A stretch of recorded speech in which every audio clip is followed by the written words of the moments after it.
We're so happy you're joining us. I hope you've been following our series all along as we've been going on the past 15 weeks. We are starting season 2 tonight, and we have a guest we brought in. And I want to thank you for been joining us. If you're interested in seeing our past episodes, you can go to Stephen Sage and to my YouTube channel, Stephen with a PH, and you'll find all of our episodes. We upload them after we do them. We only appear in 50 southwest suburban suburbs, so that many of our viewers are outside that area, and what they do is go to YouTube and watch us. So I'm grateful that you're joining us. God has really been good, isn't he? I hope he's working in your life. If you don't know Jesus, send me an email at StephenSage74@Yahoo. Actually, I'll tell you what, use my other email, Sage725. If you do that one, then I check that first, and I'll get right back to you. The most important thing in life is where you're going to spend eternity. There is nothing more important than that. Think about it. All the things that you plan for, graduations and retirements, all the things that we strive and make sure that it's going to come off, something that's going to happen good next week when we plan something or a month later. The fact is, there's one thing that's inevitable, and that's death. And therefore, it seems logical and wise to prepare for the inevitable, doesn't it? It is going to happen. And there is a God who truly loves you, and he has a plan for your life, and you can spend eternity with him. We've been talking about that since we started this series. We are studying basic theology, and we are just getting ready to go into talk about baptism. But you know, we're starting with this second season. What we've decided I'd like to do is bring in pastors of local churches, because we want to encourage everybody that's in the body of Christ. We want to encourage pastors. And Daniel Stidham here is a pastor of a new church in Oak Lawn. And it's exciting to have him, and the opportunity that you will find out about his church. And if you're in this area, you can go visit there and share the love of Christ with those who attend there. Matter of fact, it's called Calvary Church. Now, it's the Oak Lawn campus, right, Correct, Daniel? correct. It's the Oak Lawn campus. This is an outreach of your main church, which is in Orland, right? Calvary How long has that church been around? You know, Calvary Orland's 125 years. Man, oh man, that's really something. Now, Daniel's a young man. He just had a new child, right? 4 months old? About 5 months old, yeah. I have socks older than Daniel. Daniel is a young man. Look at him. Isn't that wonderful? I was his age. I was doing crack and heroin. And look at here today we sit, each of us knowing Jesus. At 156 Central Avenue in Oak Lawn. And Daniel's going to tell us about some times. What time are your services, Daniel? Right now, they're going to be at 10 o'clock. 10 o'clock. Now you have is it a mixed, what kind of worship do you have? Is it mixed worship, contemporary and some older stuff, or what are you having? That's a great question. Music's important. It not only prepares us for worship, it's theological, and it's historic. But music is one of the most divisive experiences in the church. That's you right. have traditional, contemporary, blended, and we think those terms are somewhat unhelpful. We want our music to be about the gospel. Absolutely. So we believe there is nothing more sacred about the violin. There's nothing more sacred about an organ. There's nothing more sacred about a guitar. We think. Don't leave out the drums. I'm a drummer, Daniel. Right. All of these are tools for the gospel to be heard. So a little bit of the history of the church. I don't know if you want me to get into that. Go ahead, please. The music's part of that. No, go ahead. So I was hired by Calvary Church of Orland Park to start their first multi-site campus, planting a campus really in Oak Lawn. And that wasn't because a bunch of people from Orland said, hey, we live in Oak Lawn, start one around us. It was because a church called Calvin Christian Reformed Church kind of knew that Calvary was thinking about multi-site, or at least asked them. And Calvin this church is 175 years old. Wow. So it's even older, kind of a Dutch community, and it's just had steadily declined. And they knew they needed to either change or they were going to have to shut their doors. So this is Calvin CRC, very traditional, all organ or piano with a choir, and just a very traditional church, very theologically oriented scripture or songs. they went to Calvary, which is a more contemporary experience. Yep, go ahead. No. You made a good point there about the music, what a blessing it is, and at the same time, it can be divisive. When I first got saved back in 1976, we had guys like Keith Green and Barry McGuire and the older schooled people like, look at what's happening here. Right. You know, every generation that comes along has a kind of music that appeals to them. And as you spoke, you know, the most important thing is our heart. You know, there are no holy chords or unholy chords. You know, so but we do know that there's a lot of people that are more prone to want more traditional hymns and things like that. Exactly. And so a lot of churches are either having a couple different services, one with contemporary, one with traditional music, or they're mixing it. And that's why I wondered what you guys are doing.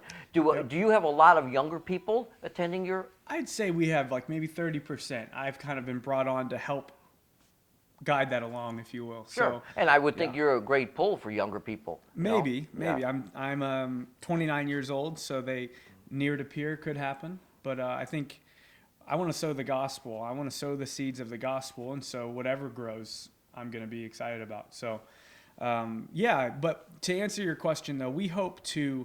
I think the only way hymns will remain. I don't want to say relevant, but the way that hymns stay involved in worship is if they are able to be contextualized. And so, in some ways, we want to take hymns and we want to make them fresh, make them experienced in a new way, with maybe drums and a guitar, and we might change the tempo a little bit. But I think the words are always good, the theological words. And what you have in the traditional and contemporary divide is you've got an idolatry of high European worship, which is the only kind of worship music, strings and brass and an organ. And then you have a more contextualized contemporary approach that is appreciating the more modern instruments. So you have one that says, hey, don't forget the past. Right. And you have another one that says, hey, but not everything new is bad. Sure. So it's this kind of funny dichotomy that's been built, and we're hoping to bridge some of that. So there's a chance that if you're at our church, you might hear an organ, and then you might hear a guitar, Which is fine. So I don't want to call it blended because they are. The goal is preaching the gospel. The goal is to, and if one song, if the gospel message is made more clear with the reverence of an organ, that's at our disposal, and we want to use that. Now, presently, you have just a 10 o'clock service. Now, you also have a Wednesday night thing that you do with discipleship you were mentioning. Correct. And what time does that meet? That's Wednesday nights at 7 o'clock in the school next door. So we're door. actually not meeting until probably closer to June at 10 a.m. Yeah, for those of those who don't know, although the church is presently in operation, they're going through, it's a great rehab and remodeling going on at the building. And later on in the year, they're going to have a big grand opening kind of shindig, and we'll keep you updated. Daniel's going to come back on when we get closer to that date so we can remind you, even if you have your own home church, it's always, we want to welcome and encourage a new project that's starting off. We want to encourage the brethren. I remember starting a Bible store, and people said, "Oh, there's a Bible store over just 4 miles away." Listen, there's bars on every corner. Let's have churches on every corner. Let's get the gospel out to people. There's nothing more important than that in this time that we're in right now. Now, we discussed this earlier. I know Daniel through a woman, Kim Billings, beautiful Christian woman, and her and I, and the man who owns this building we're in, we come out of substance abuse. I was sharing with Daniel, I was a heroin crack PCP addict for 30 years. And so I met these other people who know Daniel, Kim. I met her through Celebrate Recovery Group. We've talked about this on the show. 12-step groups are wonderful. I think it's great to get sober, and you can think more clearly about receiving Christ and stuff like that. And intermingled inside these 12-step groups are a lot of Christians who really mentor and work with people, But there are, in the last couple decades, we've had a flourishing of Christian recovery groups based off that format that are 12-step groups, but they're Christ-centered. And what's exciting, you have talked to, I think Kim told me, but I think you will confirm, you guys are going to have a meeting probably, right? We're going to start, I believe, July 30th. There you go. If you are in this area and you deal with issues, and it doesn't have to be just alcohol or drugs. I've been in, these kind of groups, and whether people have a problem with eating, obesity, or some type of sexual sin, there's many things in the world that try to draw our flesh. And we can have even anger issues. Any of these type of support groups can really be a help to you as a Christian and really get founded in the Word and learn how to become that overcomer that the Bible tells us we are positionally in Christ. So that'll be wonderful. You'll probably be looking for a leader for that, or do you have someone lined up already? You have to start a CR site, Celebrate Recovery Right, site. because they provide material and everything. 6 months of training. So our leaders Wow. will be finishing up the 6-month training and launching in July. See, I didn't know that. This is more like kind of like a franchise. You got to sign up. Correct. You're going to get all your material from them, and you follow the Correct. program. And from my experience, they've been very successful. Now, you're a young guy. You didn't come out of the same kind of background like I did. Let me ask you: did you meet the Lord? Did you grow up in a Christian home? It was. I would say it was in a way. It was Christian in the sense that we believed there was a God. My parents were maybe part of the Pentecostal Word of Faith revival in the 80s. 80s, is okay. my guess. Okay. And You say guess because you were so young, you don't quite remember? I wasn't there in the 80s. They kind of got married, but I didn't grow up going to church very often. I maybe went to church Did 5 they go times. often? No. But we had gone. We would go every now and then. Now, there's a lot of homes like that. That's not unusual. I'm talking maybe 5 times over 15 years sort of deal. So it wasn't like even twice a year for Easter. So you grew up in an environment where you knew there was a God, your family believed there was a God, but we really didn't practice anything. What happened to you? When did you come into a relationship with the Lord? And just to caveat, my mom would watch a lot of church on TV, so that was kind of the bedside experience. But it was a lot of that was a little bit hokey, but that's neither here nor there. But yeah, a friend of mine liked a girl at a church when I was 17. This church is a Bible church. Was it in this area? It was in Houston. Oh, okay. So it was an evangelical free church. Oh, and okay. I got invited to this church, and it was meeting in a movie theater. The youth pastor saw me and said, "Hey, we should grab coffee." And I met him, and he really spelled out the gospel. And I would say I had some vague understanding of it when I was maybe 5, maybe with my dad at one point in the car. But this was a true exposition of Ephesians 2:8 of the gospel. Saved by grace through faith. Yep. So I would say, yeah, his name was Kempton Turner. He really showed me with clarity what the gospel was, discipled me, taught me. And this is in Houston. This is in Houston, yeah. Now, you're still going to school, you mentioned. Where you go to school? I do a distance program in seminary it's in Holland, Michigan. It's called Western Theological Yeah, in Seminary. Michigan. Yep. So, yeah.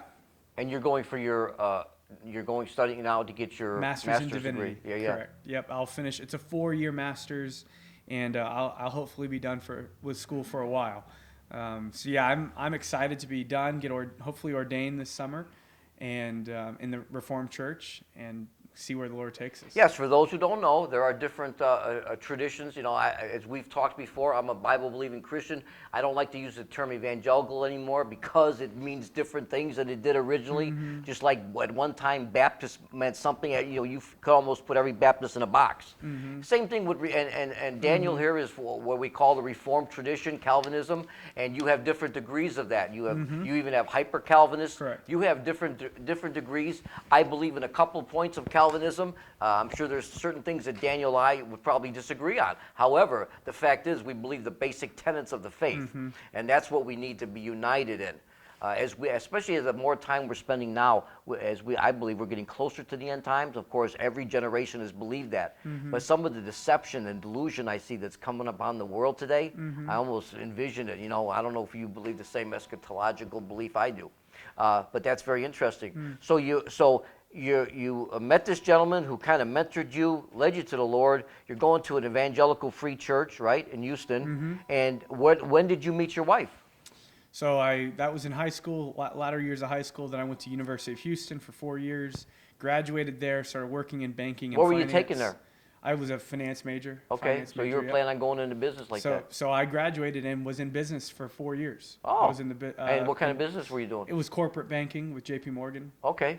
JP Morgan Chase in Houston, and was there for 4 years, and met her at an after-school program where I was mentoring a Did young she know student. the Lord when you met her? She did, yeah. She was actually in seminary. She moved to Houston to go to seminary, and I was working in the banking world, very active in the church, but not in seminary. And she noticed me. I noticed her, and At the time, though, you didn't know each other was didn't a know Christian. each other at all. Yeah, Right? didn't know you. Well, each- we were at a Christian after-school Oh, program. okay. So it was a mentoring program, and I got to know her. She moved to go to seminary, and so I was immediately intimidated by her. But my wife is much smarter than I'll ever be. But yeah. See, you're a smart man by saying that. She's See, you're smart too. She can synthesize information, and she loves her Bible. She knows the Bible better than most people I know, and can synthesize that information. Praise God, huh? Yeah, she's got a gift of teaching as well. So Now, it's a what cool part thing. does she, besides being the pastor's wife, is she going to be involved more in the ministry there? She's really going to be running. She's starting right now the women's ministry. Yeah, women's she'll ministry? be leading the women's ministry right now, and she's a great Bible teacher. So I don't doubt that there will be opportunities for her to lead Bible studies and Bible classes. So Now, we talked a lot about children. You guys are going to have programs for youth from what age to what age? our main programs right now are going to be nursery, toddler, kind of elementary age kids. That's some of the revamp of the building that we're doing. We're also going to be reaching out to adults with disabilities. So if you know people who are older, who have cognitive disabilities, we want to be a place that says not only are you welcome, but we want to accommodate and make Praise our God, space. that's wonderful. And we're excited for that. And Do they have anything like that out at Orland? they focus mostly on children with disabilities at Orland. Okay. It's called their Possibilities Ministry, and we're actually hoping to work with Park Lawn, which is a kind of a center, a vocational center for people with disabilities, and they're going to let us lead the first Bible study ever through their program, and we're hoping to start that at Park Lawn. Let us know. Some people who may live in the farther southwest area, what's the address of the Orland facility? Do you know offhand? Yeah, 16100, 104th Avenue. Mm-hmm. Yeah. Now, and the pastor there is whom? Ron Sitlow. Okay. Yeah, he hired me. He's got his background in the Reformed/Vineyard Church. So, the Vineyard Fellowship. Yep. Mm-hmm. Now, how long have you known him?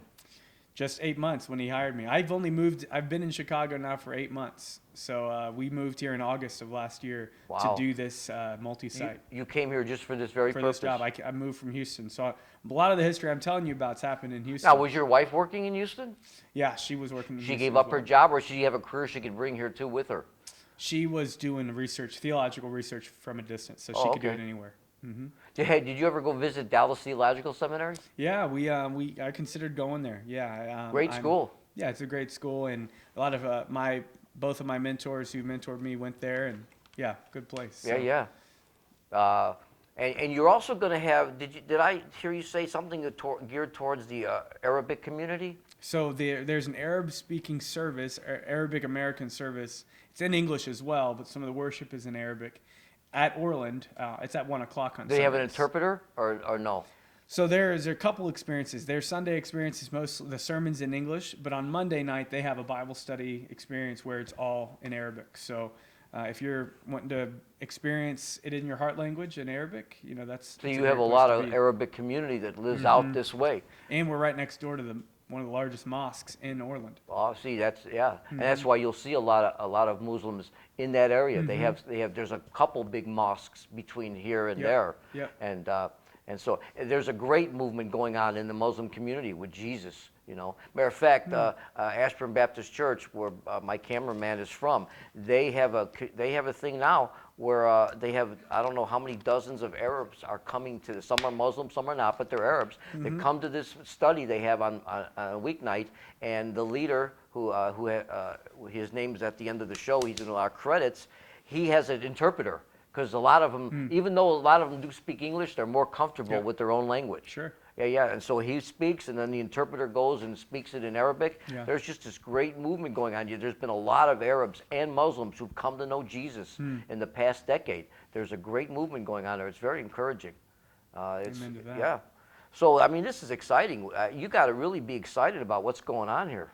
You know, it's what you have is you have a lot of cultures that are about to combine, and you hope they don't explode. You've got a more traditional church that is very Dutch community. The old school kind of stuff, yeah. You can't tell. I'm not Dutch. No. I'm Filipino, you Swedish, said and Italian. So a quarter, and a half. And you've got Calvary, which is a more contemporary expression, not as Dutch, but still has some Dutch experience. And so you've got who I am, diverse. I'm passionate about multi-ethnic things and worship. Do you speak any other language other than? I don't. No, I don't. But a lot of my ministry that I'm wanting to start is at Moraine Valley Community College, which we're hoping to start a club there. I'm at Christian High School, and I actually have some students there who are going to start a summer youth thing. And these are students, a lot of which are not involved in youth group. And I said, hey, you guys don't go to any youth group around. And what would you guys want to talk about? Because clearly the youth groups right now, what they're talking about aren't what you're interested in. So if you guys could have the keys, where would you drive? And their eyes got big, and they said, well, let's find out. So I said, okay, I'll be there. I have to chaperone to some extent. But I want to find out what they want to do and what they want to talk about. Sure. I mean, the youth are so important. You know, we need to have such a heart for them. Mm-hmm. You know, I mean, in the ministry I have, I deal with a lot of people who are addicted to drugs and things like that. They have no hope. You know, and it's so God uses me because I've been there. Mm-hmm. You know, if someone else goes and talks to them, their attitude is, "What do you know about what I'm going through?" And then I show them the needle marks on my arms. Right. You know, now it's like, oh, I sit up and listen a little more. You know, so that's really important. We want to really get people, young people, excited about Jesus. There are just too many things in the world that want to, try and drag them in. And the youth are such a hope for us, and it's so important to bring them to Christ. I'm glad that you have a heart for them. For sure. I think what happens is the church doesn't often ask youth questions. We create a church service, and we expect them to come in, and sometimes we are paying attention to what they're going through. So they go to school. The teachers prepare. Most of the areas that students step into have been created for them by adults. Right. And the question is, when are we ever going to give the keys over and help understand and learn from them how to teach them? And not that they are autonomous, perfect human beings that know what they need, but I do think they know what questions they're asking, and the questions we're answering in the church are not the questions they're asking. Yeah, they have a lot of interest and questions they want to ask. Now, interesting for me, I always believe, I wasn't growing up, I didn't grow up in any religious home. We never talked about God. So you had it a little more advanced than I did. However, as a child, I always believed there was a God. Did you always, even though you didn't have much input? Correct. Yeah, I would have said I would have never have been an atheist, but I would have been a moralistic therapeutic deist in some way. With some Jesus. And whatever that would mean, yeah. Yeah. So with some Jesus, but not knowing much about what that meant. Yeah, because there's a lot of theists and deists who believe in God and the Almighty Supreme Being, but do not believe in Jesus. They don't believe in Him. We're almost running out of time here. Anything else you want to share that you can think of? Yeah, go ahead. No, now you have a 4-month-old child. Is it a boy or girl? 5-month little girl. Her name's Nora. Nora? Which means light in Arabic. Oh, okay. We hope she's the light of the world. What ethnicity is your wife? So she's Irish, and she's dark-haired Irish. Yeah. Did she have any Catholic upbringing? No. Which is unusual. That's unusual. Yeah, Baptist upbringing. Yeah. But, this area is swarming with Roman Catholics. Because they're all Irish. Yep. Yeah. Italian. I've got 2 Italian and Irish people around me. I'm around my house in Oak Lawn. But yeah. It's funny, you were mentioning you were going to start a series on baptism. I just wrote a credo paper on baptism, and I have an interesting view on it just because I wrestled. Coming from an evangelical free church that doesn't do infant baptism to now being in a Reformed church, it's been an experience. Well, let me ask you this, because folks, when you join us next time, as you were here last week, you saw me start to lay the foundation for the biblical hermeneutic that I use, and the historical literary type of interpretation. And when we start, we're going to be talking about, from my theology, we call them ordinances. Sure. Yeah. Now, in your theology at your church, you call them sacraments or sacraments? Sacraments, right. Do they bestow grace like the Roman Catholic teaching or Lutheran teaching, where there's a grace that's bestowed? A Catholic goes to Mass because as he participates with the Lord's Supper in John 6, unless you eat and drink, you will not have eternal life. And so there is a grace that comes from that. That's why a Catholic needs to go to Mass. Sure. And there's a grace that comes with baptism, and so. Yeah. And the fact is, in the Reformed theology, it's not all, everybody's all lined up in a line here in agreement. There are different traditions. Right. I've been in some Reformed churches or congregational churches. The pastor didn't believe that salvation saved. He sprinkled a child, and he considered it. They considered it a dedication. Whereas some Reformed, do a baptism with a child or a sprinkling, and believe it washes away original sin. There's a difference. There's different teachings. Yeah. To my understanding, there shouldn't be any Reformed teacher doctrine that says that baptism erases original sin. That would be a borrowing from Catholic doctrine. But see, that's the thing. A lot of Reformed churches, especially some congregational churches, have autonomy in that. They can pretty much, and the pastor, when he comes in, he may institute his own beliefs in that area, and it contradicts what you say. I don't know any, but the fact is that I've experienced them. They have that autonomy unless they're a part of a big organization, a denomination. You mentioned two of the biggest ones. Why don't you tell the people that are watching? Reformed Church in America and the Christian Reformed Church. RCA, right? Yep. And I'll be dual affiliated. The church in Oak Lawn will be both CRC and RCA. So that's a very rare combination for you to be both. See, when you're in a group like that, you are going to have more decisive things that there is a format that's laid down. There are beliefs peculiar to your denomination, and usually all the pastors adhere to that. Yeah, it's fascinating to see. There is diversity even on staff. I think it's sacrament means mystery. And so what you have what you have a lot of is people grappling with explaining mystery. Same thing with Calvinism and God's election. I think what you have in both cases is mystery being applied in different areas. With Calvinism, you have the mystery applied of I'm not a robot. I don't know how I'm not a robot. I just know God is sovereign. The other way around, who rejects Calvinism, would say I'm in control of my destiny. God's sovereign. I don't know how he's sovereign. I place the mystery up there. So I think what you have in most theological debates is people just placing mysteries in different areas. So that's and as we know, most mysteries in the Bible are already revealed, through the Word. The New Testament, the church was a mystery. Sure. The mystery's been revealed. We're going to come to a close here. I want to thank you, Daniel, for joining us. Let me get this started. I want to thank you for joining us. This has been a blessed time. Yeah, absolutely. We encourage and we pray for your blessing upon this new endeavor.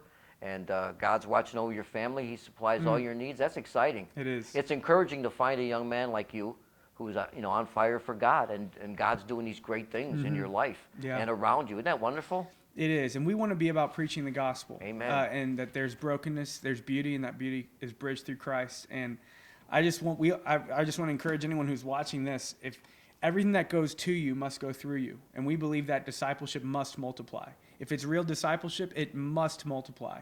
And we want to be a place where you don't just come and watch movies and watch a show, but you're learning and being trained and participating, how to be an ambassador for the interests of our King.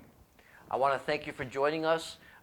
If you get a chance, stop out at Calvary Chapel, Oak Lawn campus at 156 South Central at 10 o'clock on Sundays, and you can find out the rest of the schedule that's going on there. Daniel, thanks for being with us. God bless you. And as a gift, we always want to give you a CD with some great music on there. Awesome. Thanks for joining us. We'll see you next week. God bless you. See you. Whatever happens, I'll give thanks to you. Whatever happens, I know your love will see me through. I offer my heart, seem the very least I can do.